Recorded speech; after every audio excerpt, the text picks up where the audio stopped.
Selamat datang Bang Japar di podcast Warkop Asik yang menginspirasi, yang memberi edukasi, semangat membangun generasi muda, dan kami terinspirasi dari karir Abang nih. Dari seorang anak muda dari desa mana Bang Abang?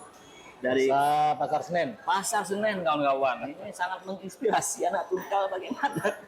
Dari Pasar Senen kawan-kawan, Kecamatan Pengabuan, Capin punya karir yang luar biasa. Yang menjadi salah satu untuk muda ke-trigger untuk seperti Bang Japar. Untuk itu kami mau tahulah kisah kenapa Abang mau tertarik menjadi seorang politisi, dan kami mau tahu histori perjalanan Abang itu seperti apa. Dari anak-anak, punya keluarga seperti apa, dari guru-gurunya, sampai Abang menjadi seorang intelektual sampai saat ini. Bagaimana Bang bisa diberikan kepada kawan-kawan? Ayo Bang. Ya, baik. Assalamualaikum warahmatullahi wabarakatuh. Waalaikumsalam. Saya terima kasih diundang ke Warkop Asik. podcastnya Mas Ridwan. Siap. Ini salah satu kreasi zaman terkini, memanfaatkan teknologi informasi. Saya berasal dari Desa Pasar Senen memang. Desa Pasar Senen ini adalah desa yang dimekarkan. Saya juga yang memekarkannya dulu. Abang juga yang memekarkan setelah Abang jadi anggota. Dulu bagian daripada desa Senyerang sebelumnya. Senyerang. Jadi desa Senyerang itu dulu masuk ke kecamatan Teluk Nilau, kecamatan Pengabuan. Ya. Setelah pecah kecamatan, desa Senyerang yang sekarang itu menjadi ibu kota daripada kecamatan Senyerang. Jadi ibu kota kecamatan sekarang. Nah, Luar biasa. Jadi desa Senyerang itu sendiri pecah menjadi 4 desa. Desa Sungai Landa, desa Kelurahan Senyerang sekarang, dan desa Mekarjati serta desa Pasar Senen. Jadi ada 4 desa. Semuanya menjadi inisiasi daripada kami dulu, Ya. sewaktu awal-awal menjadi anggota DPRD untuk pemekarannya. Nah, tujuan pemekaran itu tentu ya, sebagaimana umumnya semangat daripada pemekaran adalah untuk pertama membuat pembangunan itu merata di semua desa, ya kan, di semua wilayah. Ya. Dan yang kedua ya memastikan bahwa masyarakat bisa lebih mudah mengakses pusat-pusat pemerintahan, sehingga pelayanan pemerintahan itu bisa berjalan dengan Sebagaimana mestinya Bang ya. begitu. Itu kawan-kawan, rupanya desa Kecamatan Pengabuan itu dari sejarah itu peran Bang Japar. Yang karena dia tahun berapa Bang DPR tuh Bang? Saya masuk di DPR tahun 2009. 2009 sampai saat ini berapa tahun itu? 15. 15 tahun Bang ya. 15. Itu kan karir yang cukup sangat luar biasa lah. Ya, Jadi, saya sendiri tidak pernah merencanakan. iya. Tidak pernah merencanakan untuk masuk ke lembaga legislatif ini sesungguhnya. Cita-cita Bang kecil apa Bang? Tidak tahu sih. Tidak cita-cita kita seperti anak zaman dulu Tidak kan. ada yang spesifik saya mau jadi apa tuh tidak. Nggak tahu juga Bang ya. Cuman memang perjalanan dan proses dari sekolah sampai di perguruan tinggi memang seperti mengakrabkan kita ke wilayah-wilayah sosial Ya. yang bersentuhan dengan politik. Lalu kita aktif di banyak organisasi kemahasiswaan, banyak waktu sekolah juga aktif di organisasi-organisasi Oh, sekolah. berarti emang sudah terbentuk dari Ya, sekolah jadi memang dulu. separuh hidup saya habiskan diri di wilayah-wilayah organisatoris. Oh, luar Kalau dulu biasa. orang senang menyebutnya sebagai aktivis mahasiswa. Oh iya, jangan lupa saya pernah juga jadi guru dulu. Jadi guru ya? Luar biasa kan kawan rupanya. Dulu saya 6 tahun Ya. itu sekolah dasar di kampung, ya kan, di SD 260, Ya. Strip 5, Parit Gantung. Tarik gantung. Terus Bang? Sesudah Semangat mengingat. sesudah setamat SD, sewaktu SD saya juga double sekolah di Madrasah Ibtidaiyah juga, Oh, pagi sore. pagi sore, pagi SD, Ya. sore sekolah di Madrasah Ibtidaiyah. Sekolah Arab dulu. Sekolah Arab. Sekolah Arab dulu kan kawan. Tetapi madrasah ibtidaiyahnya tidak sampai selesai, Ya. hanya sampai kelas 5 dulu. Kelas 5 Bang ya. Karena duluan selesai SD-nya. Oh, yang penting pernah sekolah Arab. Pernah makan bangku sekolah Arab. Alhamdulillah. Alhamdulillah. Dan setelah tamat SD, saya masuk di pondok pesantren. Oh, pernah mondok juga. Nah, di pondok pesantren di daerah Riau, di Benteng namanya. Kalau dulu lebih terkenal pesantren Sungai Sempi ya. Oh, Pesantren Mugomulyo, pesantren namanya Yayasan Pondok Pesantren Al Huda Al Ilahiyah. luar biasa. Saya madrasah sanawiyah di situ, Hmm. madrasah aliyah di situ. Ya. Jadi memang ada kehidupan yang cukup unik dan lengkap di pondok itu ya. Pertama di pondok pesantren itu kita juga diajarkan ilmu-ilmu umum, juga diajarkan ilmu-ilmu agama. Imbang keduanya. Dan sewaktu di pondok pesantren itu ada organisasi yang sangat sentral. Iya Bang.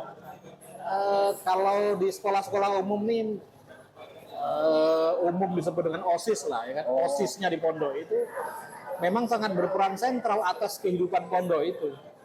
Jadi memang kebiasaan-kebiasaan ngurusi orang banyak itu juga dimulai dari situ saya kira. Iya kan. Dan setelah saya selesai di pondok pesantren itu ada program pengabdian selama 1 tahun ya, wajib itu. Kalau tidak mengabdi tidak dikasih ijazah. Wow, kawan-kawan. Wow. Jadi Rupanya 1 tahun, Iya. 1 tahun 7 bulan Iya. saya dalam tanda kutip terpaksa menjadi guru. Ya, jadi saya jadi guru di situ di daerah terpencil namanya daerah Kuala Sungai Batang. Itu jadi guru di tingkat sanawiyah, juga mengajar di ibtidaiyah. Itu gurunya cuman berapa orang? 4 orang. Jauh gitu kawan-kawan. Ustadz kawan-kawan. Rupanya Bang Terpaksa menjadi Berarti Bang Jatmar, Betul. selain seorang politisi pernah menjadi seorang ustadz Ya, pernah di jadi suatu guru. pesantren. Tidaklah Ustadz, jadi guru biasa. Ya, tapi kan dipanggil ustadz tuh Bang. Kalau di pondok itu kita panggil ustadz. Iya. Wow, keren.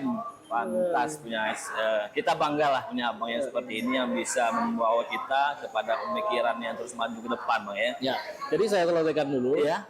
Setelah selama saya menjadi guru di madrasah sanawiyah dan ibtidaiyah di daerah Kuala Sungai Batang itu, pada waktu itu pecahlah reformasi 98. Saya mengabdikan diri di desa itu pada waktu tahun 1997.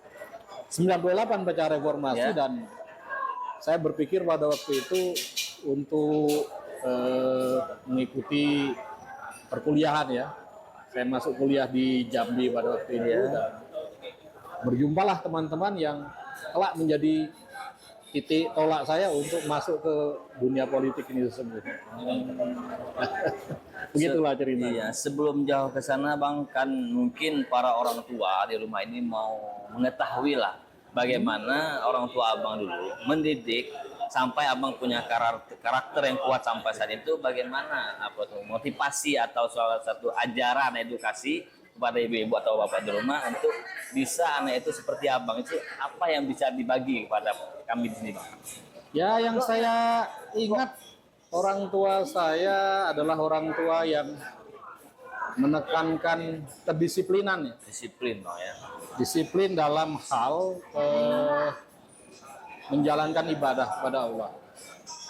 Satu saja yang dipesankan oleh orang tua saya itu perkara sholat saja sebenarnya. Untuk perkara sholat, beliau orang tua yang tidak punya toleransi terhadap anak-anak. Harus Sholat, ngaji itu hal-hal yang tidak bertoleransi orang tua. pantai Bang. Kecil saya dilempar ke kolam, sewaktu ngaji biasa saja. Kalau anak sekarang nggak tahu lah. Kalau Abang dengan anak gimana Bang? Saya 4 orang anak saya, Iya. semuanya laki-laki, dan saya mungkin orang yang agak tradisional dalam mendidik anak. Ya. Saya mengikuti jejak orang tua saya saja. Jadi 2 sekarang ada di pondok pesantren. 2 di pesantren. Pesantren. Ya. Yang 2 masih balita Yang mungkin. 2 masih balita. Oh, berarti Abang melanjutkan lah. Gimana Ya, orang tua saya mengikuti jejak orang tua. Ya, karena Cara mendidik anak. luar biasa lah. Berarti itu ekstrim kan kalau ngeri. Dua anak saya di pondok pesantren, yang satu jauh Ya. di Kendari sana, di salah satu pondok pesantren di Gontor ya, di Oh di Gontor bang. Keras pada untuk kan komen lempar ke Pak. Oke bang, lanjut bang. ya. Kembali kepada yang abang ceritakan tadi, lalu abang kan mulai kuliah dan mengenal organisasi. Abang tertarik untuk minat politik itu awalnya abang melihat tokoh politik kah? Apakah abang melihat situasi abang, wah mungkin aku punya nyalon, atau memang datang dari dalam hati nurani atas ingin membangun daerah yang abang tempati Ya. waktu itu? Pertama, saya harus akui dengan jujur bahwa ada doktrin salah satu organisasi yang saya ikuti, bahwa kehadiran kita di dunia ini harus membawa manfaat bagi masyarakat banyak, kan begitu. Ya kan? Orang yang baik itu orang yang bermanfaat bagi orang banyak. Nah, itu yang menjadi motivasi saya yang pertama. Motivasi saya yang kedua yang jelas, saya ini kan berasal dari desa yang memang minim dari sisi apapun ya. Ya. Baik teknologi, Ya. infrastruktur, semuanya minim. Desa saya itu waktu kecil saya itu adalah desa yang tidak tersentuh pembangunan apapun. Bisa dikatakan seperti itu. Jalan, fasilitas publik seperti jembatan, listrik pun baru 2 tahun ini kan. Iya, baru ada 2 di tahun ini, desa Bang, ya? saya. Luar biasa saya. Alhamdulillah. Ya, itulah latar belakang yang membuat saya menginginkan bahwa pertama motivasi saya masuk ke dunia politik ini adalah bagaimana taraf hidup keluarga saya yang ada di kampung sana, terutama kedua orang tua saya, itu memang bisa mencicipi ya pembangunan yang diberikan oleh pemerintah. Saya sederhana saja itu sebenarnya. Saya kepengen melihat saya dulu, orang tua saya tak pernah bersentuhan dengan motor misalnya, Iya. tak pernah bisa menikmati listrik, tak bisa ke pasar dengan pakaian yang bersih. Karena kalau ke pasar dulu harus Pakai put dulu bang. ya harus bermandikan lumpur ya. Karena jalannya luar biasa. Mungkin dari hal itulah abang ke saya trigger. sederhana saja seperti itu. Jadi tidak ada cita-cita yang luar biasa, yang muluk-muluk ya. Iya. Saya kepengen orang tua saya sakit sampai ke puskesmas itu cepat. Saya pengen punya orang tua pasar itu celananya, bajunya bersih. Belanja, antar telur, ngantar sayur ke pasar itu bajunya bersih, lancar kan. Oh, iya. Berurusan ke kecamatan, ke Tungkal ini. Dulu ke Tungkal, dari kampung ke Tungkal itu hal yang luar biasa mewah. Jauh bang. Jauh sekali. Nah, itu bisa mudah. Nah, sekarang alhamdulillah orang tua saya umur udah 70 tahun. Masih hidup kedua-duanya bang. Alhamdulillah masih ada ya kan. Ke Tungkal ini masih berkesempatan naik motor. Pakai mobil. Kadang-kadang saya jemput. Alhamdulillah. Jadi hal-hal yang, dan perlu Anda ketahui bahwa sekarang saya bisa memaksakan mobil saya sampai ke kampung. Bisa memaksakan. Kendaraan roda 4 saya sampai ke depan Kampung. rumah orang tua saya. Bisa bang. Bisa. Jalan besar. Jalannya kecil. Oh jalan Bisa kecil. paksa. Macam mana apa masukkan bu? Ya pokoknya bisa aja. Terobos ya? Terus aja. Oh. Ini kadang-kadang ini menjadi satu apa ya? Satu sugesti harus menjadi semacam inilah spirit saya. Spirit. Bagaimana jalan ke kampung, minimal ke rumah orang tua saya bisa lebih layak. Nah, itu saja sebenarnya. Tapi kan abang pernah jadi DPR sini kan. Ya. Lalu abang tidak bisakah abang membangun satu pembangunan sampai ke depan orang tua abang, kok kayaknya berat gitu. Nah, jadi begini, membangun orang tua saya, meningkatkan taraf hidup kedua orang tua saya untuk yang saya menjadikan spirit untuk pembangunan itu tentu akan membawa dampak secara wilayah. Ya. Ya, artinya kan tidak mungkin saya membuat jalan hanya di kampung saya saja kan. Buntu dong. Iya. Kan gitu. Iya. Ya artinya saya harus bekerja keras mewujudkan pembangunan hamparan jalan di seluruh seberang Pengabuan, seberang Senyerang, seberang kota ya kan? Menjadi satu kawasan yang mempunyai infrastruktur yang layak, begitupun listriknya, Ya. begitupun hal-hal lain. Dan alhamdulillah perjuangan selama 15 tahun itu, walaupun hari ini belum sempurna listrik, paling tidak itu sudah dinikmati oleh 19 desa yang ada di wilayah seberang kota. Saya tidak akan mengklaim itu kerja saya sendiri, tetapi paling tidak saya concern sejak tahun 2012 untuk masalah itu. Nah, hari ini juga kita rasakan sama-sama di sana jalan terbentang dari wilayah Margorukun selesai hari ini sampai ke wilayah desa Teluk Mulai Raya. Tinggal yang di wilayah 8 desa di seberang kota ini yang belum selesai ya. Tapi insya Allah paling lambat 2025 ini sampai ke kantor camat seberang kota. Alhamdulillah. Insya Allah. Jadi hasil pembahasan kebijakan tahun 2025 itu kan masih masa periode saya. Iya, waktu masih Ya, wakil. masih. Jadi alhamdulillah sudah sampai, insya Allah sampai ke sana. Nah, saya berharap ke depan di periode selanjutnya DPR bisa lebih aktif menyelesaikan pembangunan di wilayah seberang kota itu. Kan? Itu yang kita inginkan karena memang kecamatan seberang kota ini sebenarnya kecamatan yang sudah dimekarkan sejak 24 tahun yang lalu. 24 tahun yang lalu, Bang. 24 tahun. Jadi kalau kita berangkat daripada tujuan pemekaran wilayah untuk sekelas kecamatan, ya ada yang salah barangkali dengan kerja pemerintah. 24 tahun. Belum ada jalan darat atau jalan definitif yang selesai wilayah itu. Iya. Ini memang agak kita sesalkan. Tapi apapun itu saya tidak bermaksud menyalahkan siapa saja. Siapapun ya, tidak menyalahkan siapapun. Yang terpenting ke depan bagaimana problem pembangunan ini bisa kita selesaikan. Itu yang jelas. Luar biasa kawan-kawan. Dari kebermanfaatan itulah terlahirkan seorang Ahmad Jafar yang ingin membangun kabupaten yang lebih luar biasa dengan ide, gagasan dan pembangunan yang merata. Ya. Oke Bang, ini Bang ada lagi Bang pertanyaannya. Abang sudah kurang lebih hampir 15 tahun. Bukan hampir, 15 tahun Sudah. Ya Oh, sudah. Berarti 15 tahun bahkan lebih nih kawan-kawan. Berkarir dalam dunia politik, apa saja manis dan pahitnya menjadi seorang legislator itu Bang? Saya jujur saja, dulu menjadi legislatif itu semacam jabatan yang luar biasa. Iya. Luar biasa karena memang ya belum masuk ke dalam. Belum masuk. Tapi seketika masuk ke dalamnya saya menjadi tahu bahwa sesungguhnya kebahagiaan menjadi seorang anggota DPRD, legislator di tingkat kabupaten. Iya. Ya kalau mau jujur kebahagiaannya tuh pada saat tanggal 1 saja. Tanggal 1 gajian Bang. Saja. Dengar kawan-kawan. Ini dari senior ya kawan-kawan. Gajian. Kenapa Betul, Bang Bang. itu? Kenapa Bang? Ya karena terima uang. Itu bahagia. Iya. Kebahagiaan kedua adalah saat usulan-usulan masyarakat Oh, puas gitu Bang itu ya. bisa kita wujudkan. Aspirasi masyarakat itu.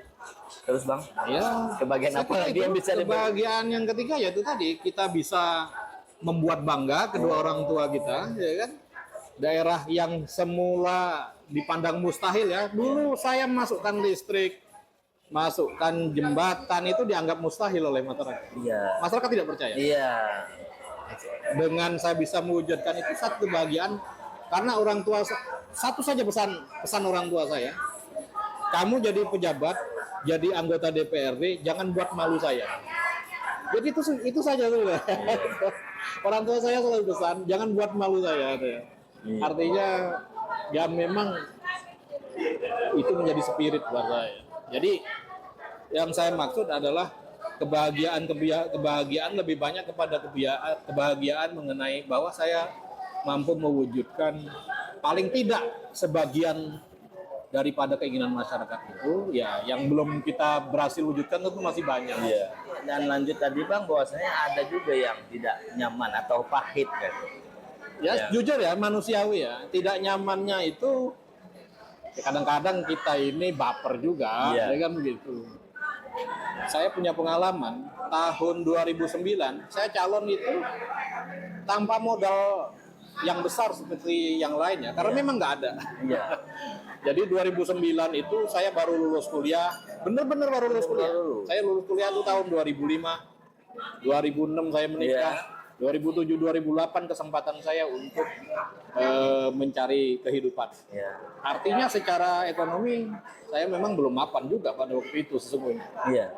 Saya terjun ke dunia politik, mencalonkan diri menjadi anggota DPRD itu karena dorongan, terus terang saja dorongan berbagai banyak tokoh masyarakat di situ, ya kan? Dengan modal yang sangat minim. Saya hanya punya modal 22 juta. Mungkin besar lah. Itu pun hasil jual kebun. Saya dulu punya mobil Corona Exalon dulu ya. Oh iya, saya pernah lihat mobil Corona. Bekas mobil bekas yang saya beli di Jakarta, bekas konferensi Asia Afrika. Keren lah tuh Pak, dari Asia Afrika. Jadi saya jual mobil itu untuk modal calon anggota legislatif. Jadi tidak banyak saya mengeluarkan modal pada waktu itu, ya itu untuk ongkos dengan medan yang luar biasa, Kecamatan Pengabuan dan Sejarah pada waktu itu. Jadi yang saya jadikan spirit adalah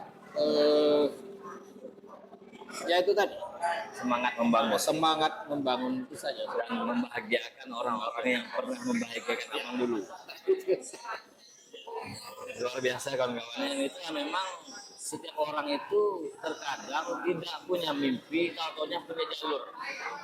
Ya, saya dituntun, saya merasa dituntun dan diberikan kesempatan yang luar biasa oleh Allah Subhanahu Wa Taala, oleh masyarakat untuk bisa berbuat banyak lah kepada masyarakat kita. Jadi memang saya sepanjang jabatan ini ya tanpa beban saja sebenarnya.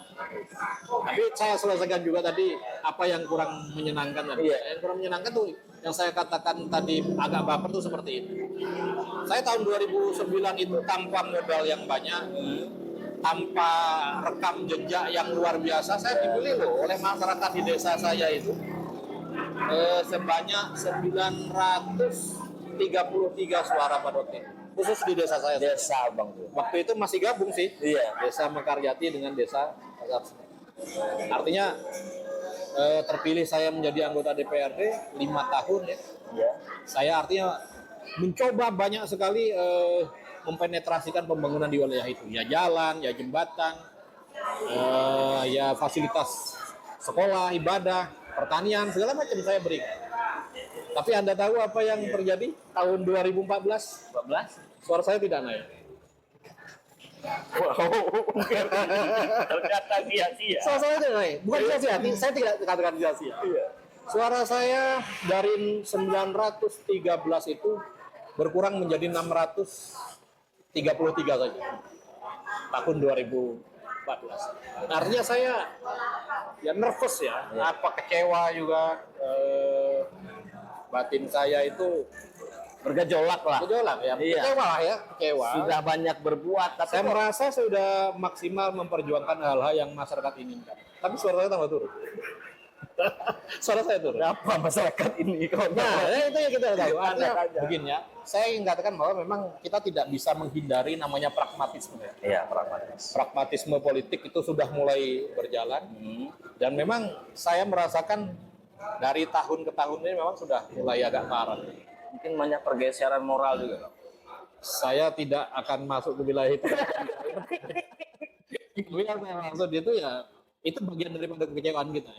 Artinya di satu sisi itu merupakan kegagalan saya juga.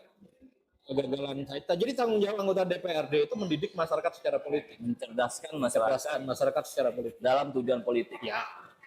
Dan untuk hal itu saya gagal. Saya merasa gagal. Terus terang saja saya merasa gagal karena memang ya tidak berhasil memberikan satu pengertian bagaimana kehidupan politik yang baik seperti itu. Tapi yang jelas saya terus berusaha saja bagaimana membuat ya masyarakat kita memahami bahwa kita berpolitik itu punya tujuan baik. Iya. Tujuan baiknya ya bagaimana membangun masyarakat kita menjadi lebih baik. Mungkin masyarakatnya kurang tercerdaskan dengan politik mungkin Bang ya. Jadi asal mohon maaf ya, karena tidak bisa dipungkiri di dalam pemilih itu ada politik uang.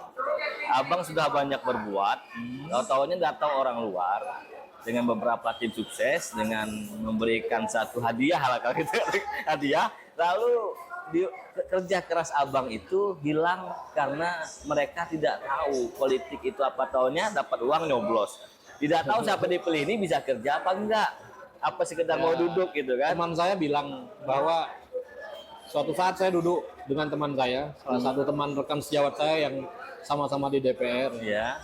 Dia bilang kita ini pada waktu rapat banggar begini ngotot-ngotot luar biasa bagaimana memperjuangkan Hak masyarakat. masyarakat.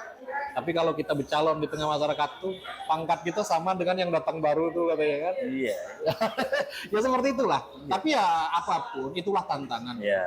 Saya tidak berani menyalahkan masyarakat terlalu banyak dalam hal itu ya. Mungkin butuh proses lah masyarakat. Ya, mudah-mudahan proses ke depan masyarakat kita lebih Sudah tercerdaskan dengan tujuan politik. Dan sebenarnya untuk memberikan edukasi politik terhadap masyarakat ini yang lebih efisien itu siapa bang?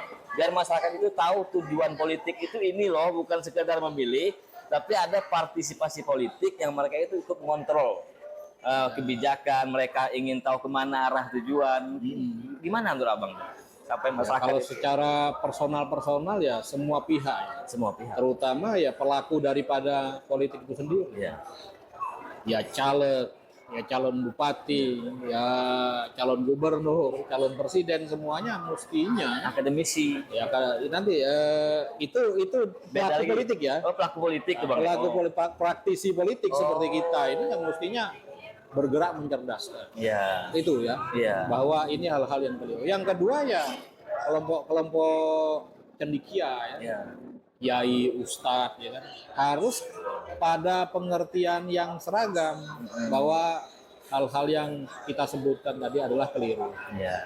Nah, yang ketiga adalah perangkat penyelenggara ya kan yang melaksanakan regulasi. Ya. Kan ada Bawaslu, KPU. ada KPU, ada Gakumdu. Mestinya ada di bahasan yang sama, ya kan begitu. Bahwa hal-hal yang keliru itu perlu ditindak, kan begitu. Tetapi hari ini kita tidak melihat, memang jujur saja tidak melihat efektivitas ke sana.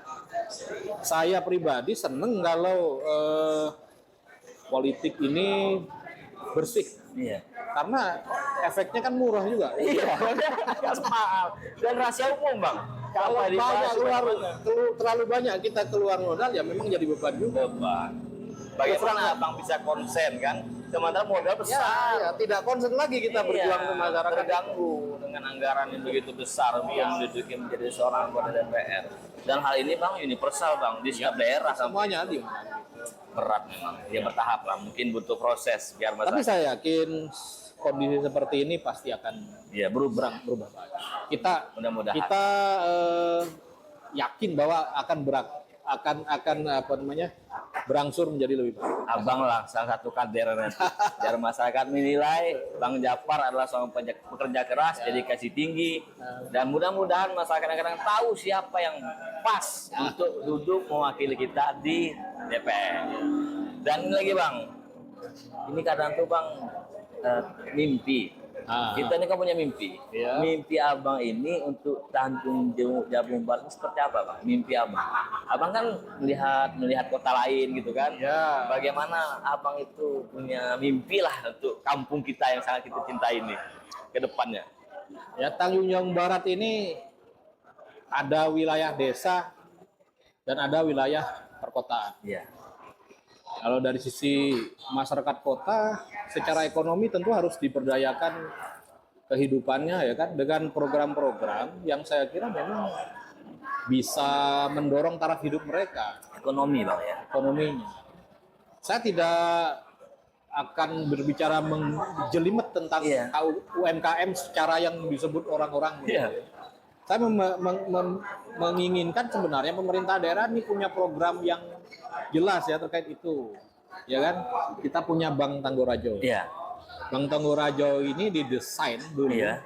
untuk ikut mendorong perekonomian masyarakat kita secara real. Ya. Nah, tetapi beberapa kali saya dorong ini menjadi di dalam ruang-ruang diskusi di DPR ya kan, di dalam rapat bangga, di dalam rapat-rapat kerja komisi ya kan, yang kita ikut serta di dalamnya. Kita minta mereka membuat program, tapi sampai hari ini kan belum terlaksana. Mudah-mudahan Pak Bupati yang baru ini bisa berdorong arah itu ya, ke depan, karena ini mau pemilu kan. Iya. Mudah-mudahan. Ya, saya berharap Bang Tangguh Raja ini punya produk yang bisa menyalurkan program pemerintah untuk sektor itu. Kan misalnya masyarakat kecil kita bisa dibiayai pakai dana pinjaman, tetapi kan angsurannya Kecil. kecil. Bunga lah. Taruhlah bunga pun tidak terlalu membebani. Kalau pedang-pedang gerobak itu kita kasih modal agak 5 sampai 10 juta. Sehari mereka kita kasih tarik 5.000 saja kan misalnya kan tidak terlalu beban sebenarnya. Iya ya. Hal-hal ini kan sebenarnya tidak terlaksana. Iya. Murah kan 5.000 kan? Iya kan hal seperti inilah saya kira. Belum lagi banyak KUB ya. Nah, ini mereduksi daripada keriuhan daripada masyarakat kota yang kesulitan pekerjaan. Iya. Itu saya berharap ada kebijakan ke arah sana. Kita punya lembaga-lembaga seperti itu harusnya maksimal. Nah, yang kedua, penataan kota. Penataan penting. Kota ini kan etalase daripada kabupaten. Iya. Jangan biarkan kotanya semrawut lah. Iya. Harus indah dong. Iya. Yang namanya etalase ya seperti Wajah, Bang ya. Ini Serambi ini kan udah bagus ya. Halaman muka kita itu kan sungai. Iya. Pelabuhannya mesti bagus. Nah, itu yang saya gambarkan saya bayangkan seperti itu. Terus yang selanjutnya, yang problem paling serius kita itu adalah problem koneksivitas ya. Daerah kita tidak terkoneksi dengan baik. Daerah seberang sana dengan seberang sini. Kan belum ada satu sarana transportasi yang dihadirkan oleh pemerintah yang ini bisa memudahkan urusan ekonomi, urusan pemerintahan, urusan kesehatan masyarakat seberang sana dengan seberang sini. Ada penyeberangan kan penyeberangan yang diusahakan secara tradisional oleh masyarakat. Pemerintah belum hadir di situ. Iya kan? Gitu. Iya, belum hadir. Dari Kuala Betara ke arah sini juga belum. Dari hulu ke hilir. Kita sampai detik ini tidak punya jalan definitif loh. Dari hulu ke hilir. Belum punya. Ya kan? Jadi wilayah kita ini seperti terpisah menjadi 3 bagian. Ya kan, Kabupaten Tanjung Jabung Barat Hilir, Kabupaten Tanjung Jabung Barat WKS, ya tengah itu, Kabupaten Tanjung Barat wilayah hulu. Yang ini tidak integral, tidak terintegrasi dengan baik. Ya, kalau kita mau ke hulu itu mesti lewat jalan industrinya milik perusahaan. Dicegatlah kita di situ, ya kan? Ditanya-tanya. Ya, kalau pakai mobil pribadi atau mobil plat merah mungkin agak lancar lah. Coba kalau Anda bawa hasil bumi. Banyak itu pertanyaannya. Sebenarnya pertanyaan aku ini banyak, Abang, cuman ngeri. Ya, jadi seperti itulah. Jadi yang saya maksud adalah problem koneksivitas ini yang memang harusnya menjadi prioritas daripada kerjaan daripada pemerintah. Kalau lagi pilkada begini kan sibuk itu. Hulu hilir ya. Manis. Ya kan. Kalau bupatinya orang hulu, wakilnya harus dari hilir. Kayak gitu. Kalau bupatinya dari hilir, wakilnya harus dari hulu. Kan ini juga dalam segmentasi politik tidak salah juga. Tetapi yang keliru itu seketika pasangan yang berasal dari hulu dan hilir ini menang, kan tidak lalu tergambar program hulu hilir ini di dalam program kerja mereka. Yang saya ketahui seperti itu. Saya sudah 3 periode duduk di DPRD, 3 kali ganti masa jabatan kepala daerah. Saya perhatikan Berarti Abang tetap menyuarakan hal itu, namun tidak ya saya perannya kan mengawal. Kalau urusan RPJMD kan urusan mereka dong. Urusan yang menang dong. Kita DPR kan sifatnya menunggu. bukan mengkritik pemerintah. Ya kalau bisa kita luruskan, tapi kalau nggak bisa gimana? Mereka yang punya otoritas. Kan begitu. Iya. Nah, artinya saya ingin menekankan hulu hilir ini kan sebenarnya spiritnya kan pemerataan kan. Iya. Tapi kan yang terjadi kan tidak terjadi pemerataan itu. Saya selama 5 tahun belakangan seiring dengan kebutuhan politik saya ya, Iya. kan, insya Allah saya rata masuk ke seluruh kelurahan dan desa yang ada di lingkungan 134 sampai ujung-ujung kan. Semua sudah Rata. rata semua. Luar biasa. Dan banyak desa yang bilang ke saya, kadesnya bilang ke saya, Pak, saya ini udah 12 tahun jadi kades. Selama 12 tahun ini, Pak, belum pernah saya dapat bantuan APBD dan belum pernah program APBD masuk ke desa saya selain dana desanya. Itu berkat perjuangan abang tuh ya. Bukan, maksud saya mereka ngomong seperti itu. Iya. Ini kan gambaran betapa hulu hilir ya, yang segmentasi politik hulu hilir ini benar-benar tidak berpengaruh besar terhadap masyarakat kita. Iya. Yang di hulu tak juga merasakan dampak pemerataan, yang di hilir ya mungkin sama kan begitu di beberapa tempat. Bagi yang punya akses ke dewan lebih besar atau kepala desanya atau masyarakatnya itu dapat. Kalau enggak kan enggak. Nah, kita kan tidak menginginkan seperti itu.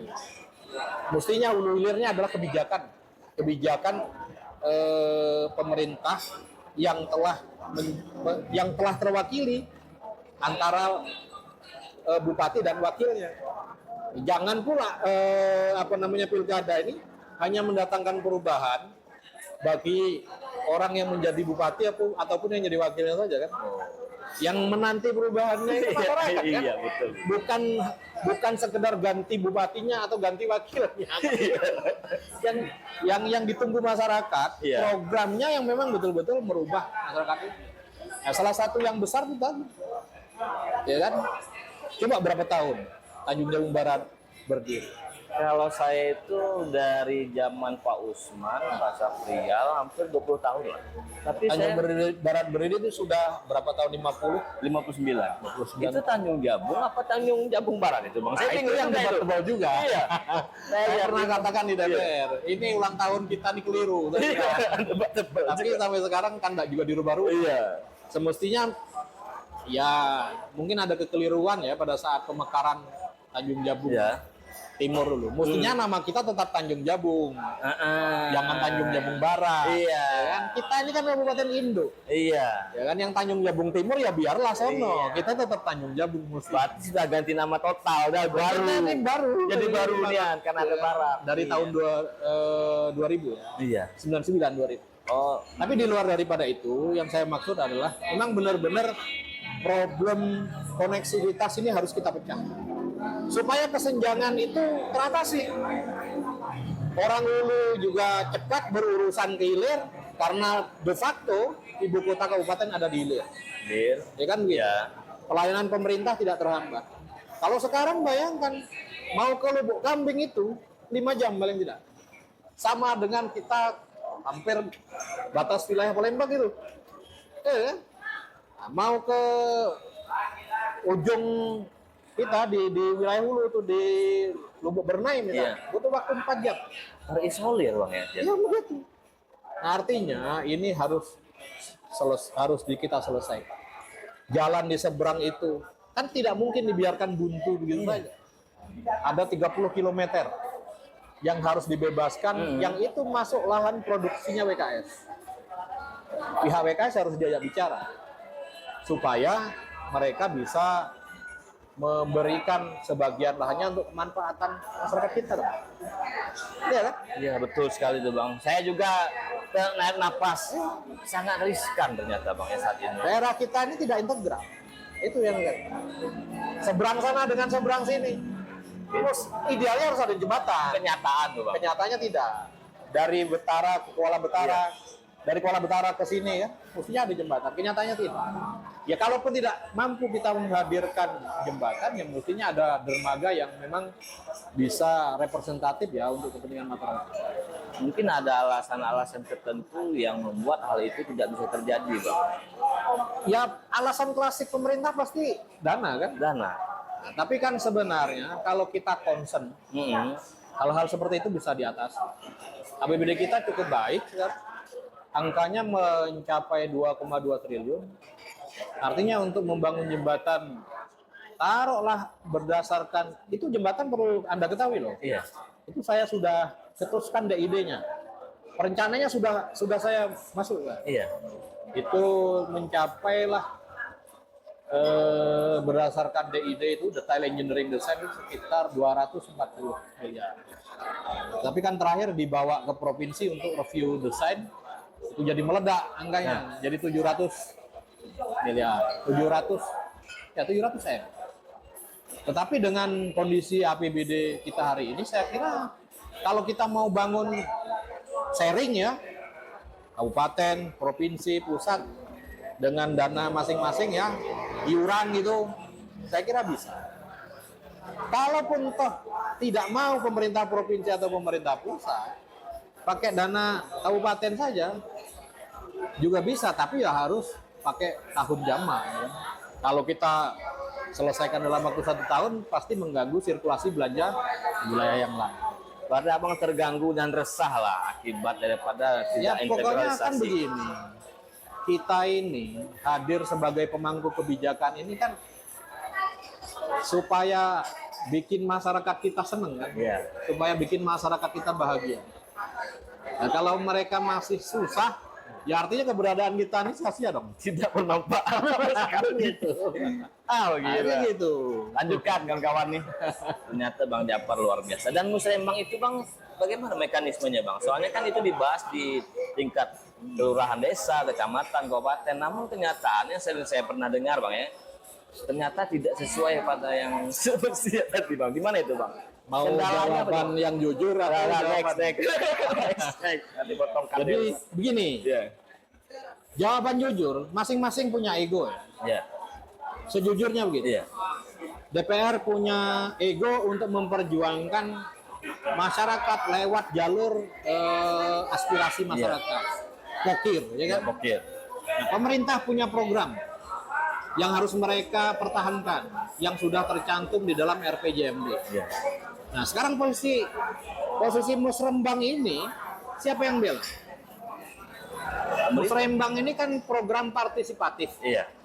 Yang harus bela mestinya kan kedua belah pihak. Iya. Baik jajaran SKPD yang itu harusnya menjadi Renstra, Iya. juga dari kelompok DPRD. Nah, makanya mestinya kepala daerah membagi anggaran itu menjadi 3 ya. Untuk pembiayaan RPJMD, Yeah. RPJMD yang mereka telah Ya. cetuskan, Yeah. yang telah disepakati bersama dengan DPRD. Berapa alokasi pokok-pokok pikiran anggota DPRD Oh. dan berapa alokasi untuk musrembang. Paham. Yang selama ini kan tidak beraturan, saling tumbur-tumbur. Siapa paling kuat lah. Dan perlu Anda ketahui bahwa itu memang sama-sama sah ya. Iya. Secara undang-undang sama-sama diatur. Berarti tergantung prioritas lah lagi mungkin. Menilai satu sama lain. Mestinya kalau menurut saya harusnya kalau sama-sama mau berjalan, musrembang jalan, pokok-pokok pikiran anggota DPRD jalan. Apalagi kalau RPJMD kan wajib dijalankan. Dan mungkin masyarakat khususnya menonton juga baru tahu tentang hal yang saya sampaikan tadi, bahwasanya ada memang pokok-pokok pikiran dewan yang harus diperjuangkan dan ada dari pemerintah melalui musrembang itu harus dilaksanakan. Ya, Terjadi ya. benturan, bukan berarti tidak memihak masyarakat, namun ada prioritas mungkin Bang ya. Ya dari makanya dewan. itu Bang, anggota DPRD kan punya ego juga. Iya. Wajib bela Iya, konstituennya. konstituen. Ya kan? Iya. Kalau nggak bela konstituennya, nanti nggak ada yang milih lagi. Kenyataan begitu, Bang. Susah kan? Susah. Nah, kalau nggak ada yang milih, nggak punya jabatan. Kalau nggak punya jabatan, nggak bisa berbuat. Jelas untuk masyarakat. beban moral lah kalau balik kampung. Kan begitu. Iya. Kalau balik kampung Wajar lah. Kalau memang beban moral kan Jadi anggota DPR. Kalau kita sambil mencangking program-program yang berasal dari Musrembang dengan ketersediaan atau alokasi anggaran yang ada, itu kadang-kadang menjadi berat gitu. Karena anggaran terbatas. Ya, makanya lebih baiknya seperti itu. Pemerintah memang membagi menjadi 3 bagan ya anggaran ini, anggaran belanja langsung terutama ya, untuk membiayai RPJMD dia sendiri, untuk membiayai Musrembang, dan untuk membiayai pokir-pokir DPR. Itu Alangkah lebih baiknya juga pokir anggota DPRD ini senafas dengan Musrembang. Artinya kadesnya mestinya komunikasinya dengan DPR harus bagus. Nah, kadang-kadang di lapangan ya, tapi tidak semua ya. Kadang-kadang kita ini kalau lagi pemilu kadesnya jalan sendiri. Kalau lagi jalan, mereka kan punya ini ya, kadang-kadang punya jagoan sendiri. Iya. Oh iya. Kadang-kadang ini juga yang menjadi hambatan psikologi buat kawan-kawan. Iya. Karena ketidak netralan ada ya sebagian, tapi banyak lah yang Iya, banyak kenyataannya begitu. banyak yang netral, banyak juga. Itu kadang-kadang. Sehingga Musrembang itu kadang-kadang kurang kurang terakomodir. Juga baru tahu saya bang, abang kisahkan tadi baru tahu. Mungkin masyarakat pun juga baru ngeh tentang ada pokir tadi, dan tujuannya pasti untuk bermanfaatan juga lah. Mungkin karena uang terbatas bertahap. Ya. Tujuan itu bang ya. Jadi bang, ini ada juga pertanyaan bang dari kawan-kawan lah kan. Oh ya. Bagaimana menurut abang terkait sumber daya manusia Kabupaten Tanjung Jawa Barat? Karena dari data BPS, data tahun 2023 bahwa Tanjung Jabung Barat nomor 2 paling bawah bang, setelah Tanjung Timur. Kiat apa saja yang abang lakukan terhadap permasalahan tersebut? Mungkin abang pernah sebagai anggota DPR mungkin melihat, karena saya ini kan abang, apa sih yang abang lakukan untuk melawan daripada SDM rendah tadi? Ya, IPM ya. IPM, indeks prestasi pembangunan manusia. Iya. Ya, itu kan ukuran dari pemerintah itu kita kurang paham ya. Standar. Ya, standarnya Standar ukuran. Kalau yang menjadi usaha-usaha kita tentu ya menaikkan memperluas akses terhadap atau alokasi terhadap anggaran pendidikan, tentunya terus kita lakukan. Iya. Berapa jumlah rombel dan berapa jumlah ruang kelas yang harus kita alokasikan, itu ya selama ini terus kita lakukan demi untuk menunjang peningkatan pembangunan sumber daya manusia kita. Ya kan begitu.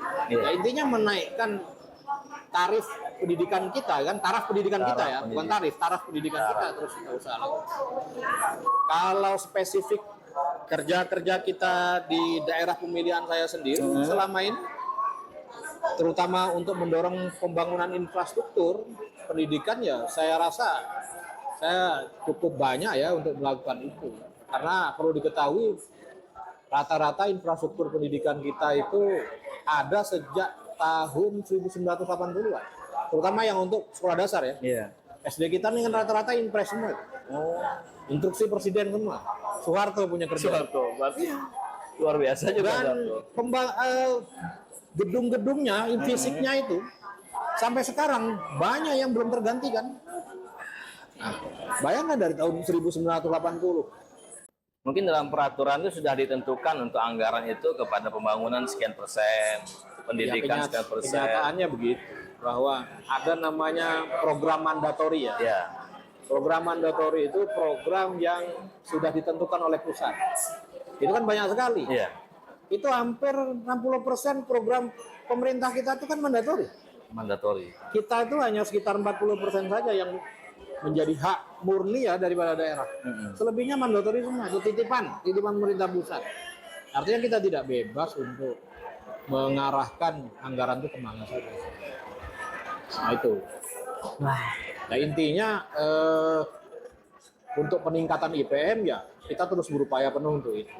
Kalau ukurannya kita nomor 2 paling bawah seprovinsi Jambi, setelah Tanjung Jabung Timur. ya mungkin ke penilaian itu mungkin sah-sah saja. Ya. Kita jadikan saja itu menjadi spirit kita. Spirit kita bang ya. Bagaimana kita lebih berupaya untuk meningkatkan pembangunan sumber daya manusia kita ke depan. Mungkin saya pernah baca data juga itu bang, di Indonesia ini cuma 6% dari jumlah populasi yang sarjana bang. Seluruh Indonesia. Yang S2, S3 itu 2%. Jadi memang rendah secara populasi taraf tingkat pendidikan.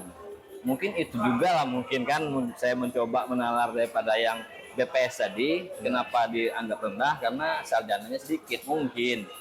Mungkin Ya. itu dasarnya mungkin. Terus mungkin Anda mau bilang bahwa sebaiknya kita memberikan beasiswa di wilayah itu ya. Ya, tidak juga Pak, banyak yang lain pun juga Pak. Sepanjang saya di DPR saya banyak menerima usulan mengenai Banyak bang ya. banyak. Ya itu sah-sah saja Iya. dan itu juga saya kira baik-baik saja, betul-betul saja. Tapi saya pernah memberikan saran kepada pemerintah. Kalaupun kita mau memberikan beasiswa sarjana untuk masyarakat kita, Yang berprestasi lah. ya kita harus petakan kebutuhannya apa. Iya. Kebutuhan Kita punya potensi pertanian berapa? Iya. Punya potensi perkebunan, peternakan, kelautan, perikanan berapa? Yang terintegrasi Pertambangan nanti, berapa? iya. Ya kan begitu. Nah dari situlah kita menemukan angka berapa kebutuhan sarjana kita Ya. dalam setiap tahun. Nah itulah yang mestinya kita biayai. Jangan kita berikan Sarjana. beasiswa sarjana, semuanya sarjana agama. Iya. Saya tidak lalu mendiskreditkan Iya. sarjana agama, bukan. Tapi maksudnya itu tidak tepat. Iya. Karena tak sesuai dengan kebutuhan masyarakat. Iya, iya. Kita butuh sarjana kedokteran. Iya. Anda bayangkan yang datang tiba-tiba sarjana pertanian. Iya. Kan ngaco loh. Nah, artinya saya mendorong. Pemerintah mestinya punya data ya, punya studi. Iya. Punya studi berapa kebutuhan sarjana kita ini sesungguhnya. Sarjana di bidang kedokteran berapa? Sarjana di bidang pertanian, perkebunan, peternakan, ekonomi, hukum itu berapa? Agar nanti berdampak kepada masyarakat setelah Dampak terhadap kebijakan. iya kebijakan dan masyarakat bermanfaat tadi. Manfaat untuk masyarakat. Iya, ini kalau semua Jangan semuanya dikasih Iya. beasiswa tapi sama. Beasiswanya apa? Bidang pendidikan Iya, semuanya. iya. Atau bidang agama. iya, luar biasa tuh Bang. Sangat Kan idealis. gitu.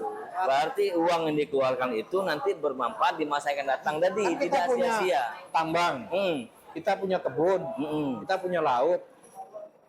Nah, sarjana kita kalau tidak diarahkan untuk mengelola itu, Iya. karena tidak diberikan fasilitas oleh pemerintah untuk itu, ya kan sia-sia kan? Iya, luar Walaupun kita beri alokasi anggaran untuk mereka sayang beasiswa. duit tuh Bang. Ya kan? Iya. Duit tuh harus Tapi terlebih dahulu masyarakat, pemerintah harus punya studi dong, iya, studi dulu Bang ya. ya kan? Punya studi Mantap, mantap, berapa mantap. kebutuhan? Keren Bang. Itu. Baru ngaku iya juga ya mengeluarkan duit tapi kemana setelah itu uangnya ya? Harus ada kebermanfaatan uang itu keluar di masa yang akan datang.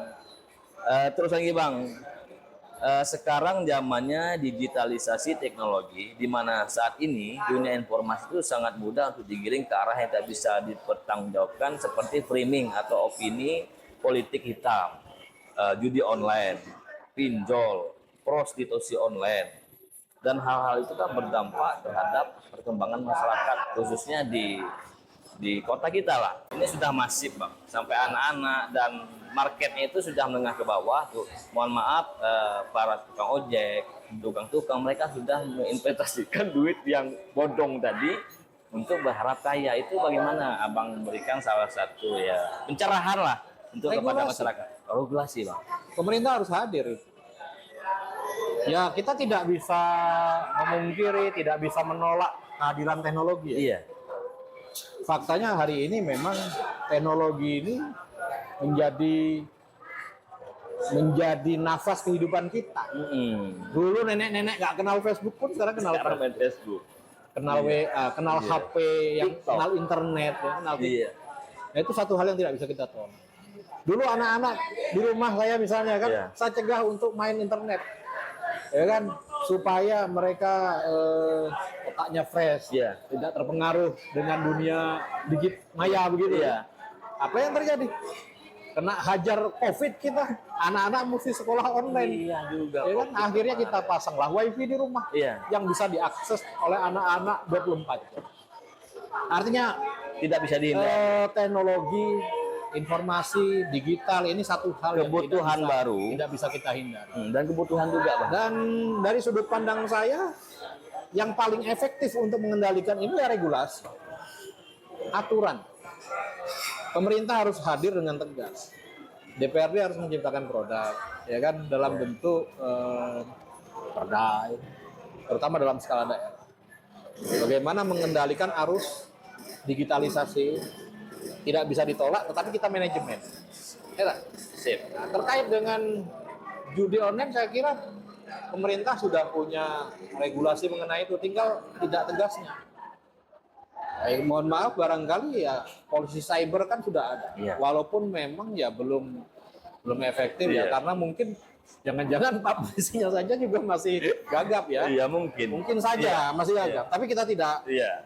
ini ya. Mudah-mudahan memang Iya. hadir dengan ini. Jangan sampai gagap. Kalau saya terus terang gagap masih di wilayah itu. Tapi intinya begini, regulasi terkait dengan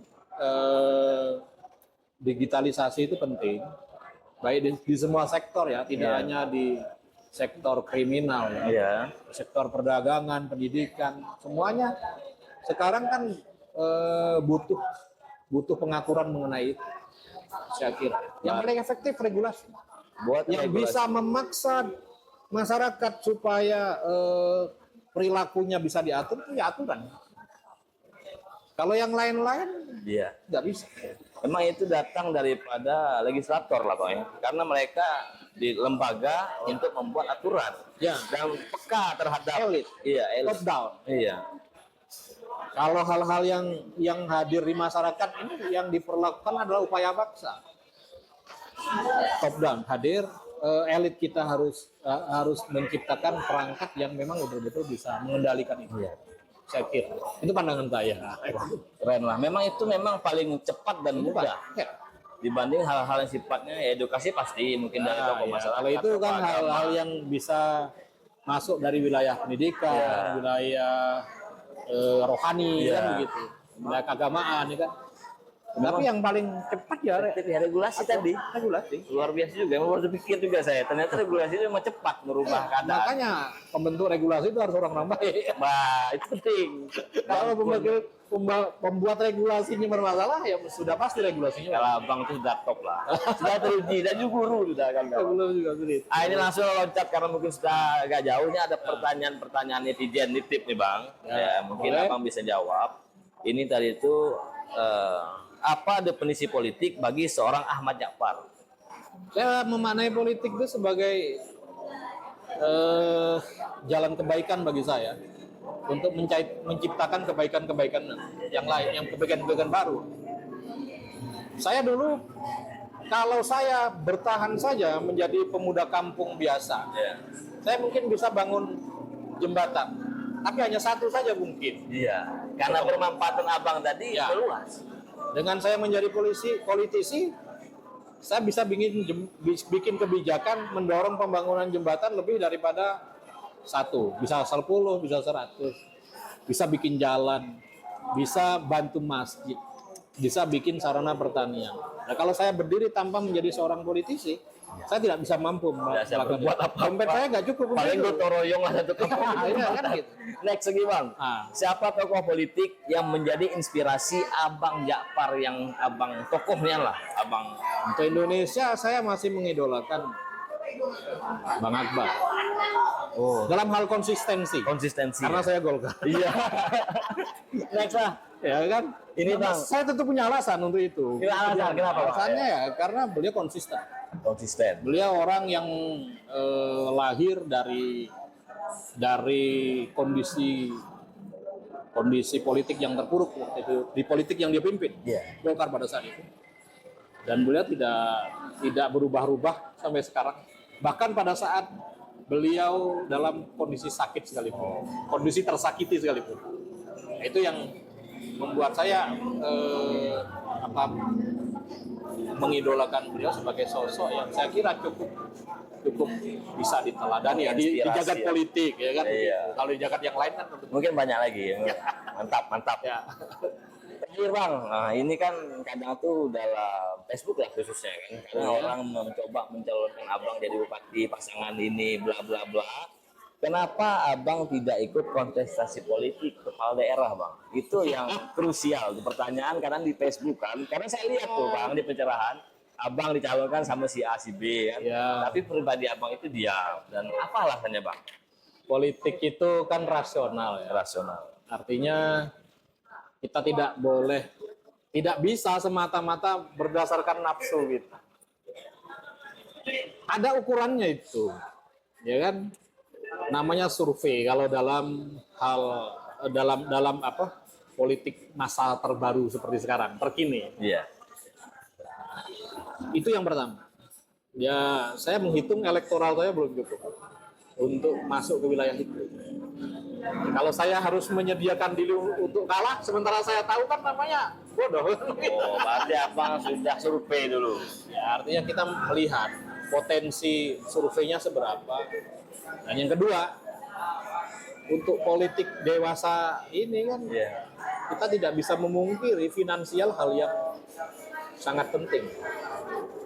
Ya, secara jujur saya katakan saya tidak punya finansial yang cukup untuk masuk ke wilayah itu. Karena uang besar.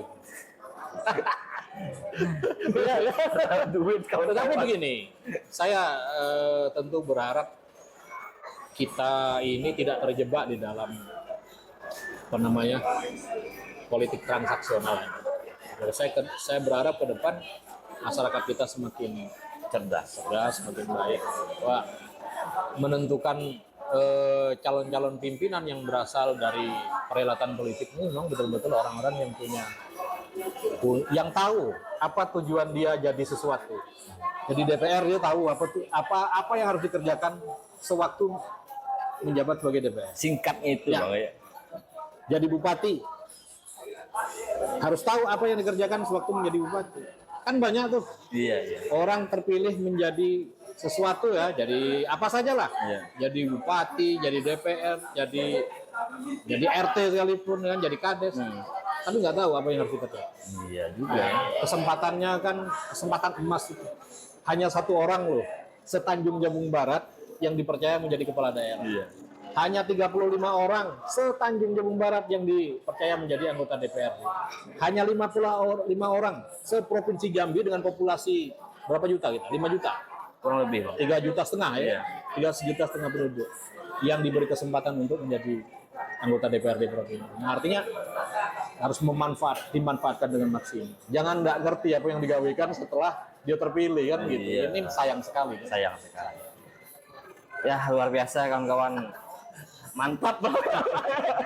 Keren apa gitu nih. Nah, Nanti satu saat Bang kita ketemu lagi Bang. Membahas hal-hal yang lebih hangat lah. Karena Abang itu saya tersedia untuk siap Bang ya. kapan saja. Nah, mungkin Bang terakhir Bang, mungkin ada kata-kata Abang atau satu quote lah mungkin yang bisa diberikan kepada kawan-kawan untuk generasi muda agar mereka ini semangat untuk membangun dirinya, membangun lingkungannya, dan membangun masa ini masa yang akan datang. Mungkin quote Abang bisa merubah daripada paradigma berpikir anak muda saat ini. Ya, bagi adik-adik saya generasi muda, Tanjung Jabung Barat ini milik Anda. Peran Anda di sektor apa saja penting. Di sektor politik penting, di sektor pendidikan, di sektor birokrasi, di sektor usaha, semuanya penting. Ya, saya berharap Anda tidak menjadi generasi yang apatis ya. Apalagi di sektor politik. Ini adalah penentu kebijakan, butuh orang-orang yang memang punya loyalitas, punya dedikasi yang baik ya untuk membangun daerah kita. Jangan biarkan orang-orang yang tidak punya kualifikasi baik yang mengatur daerah kita ini. Dan saya berharap anak-anak muda terus menempa diri, Terus belajar Bang ya. untuk terus bisa tahu apa perannya. Ya kan begitu. Iya. Ya supaya daerah kita lebih maju. Mantap kawan-kawan, mungkin itulah yang dapat saya sampaikan saat ini kepada abang kita yang keren ini. Mudah-mudahan podcast kita pada malam hari ini bermanfaat khusus bagi saya bang ya, dan juga kepada kawan-kawan semua. Baiklah, saya Iwan Permata undur diri dan Bang Ja'far. Terima kasih. Iya bang. Assalamualaikum warahmatullahi wabarakatuh. Waalaikumsalam warahmatullahi wabarakatuh.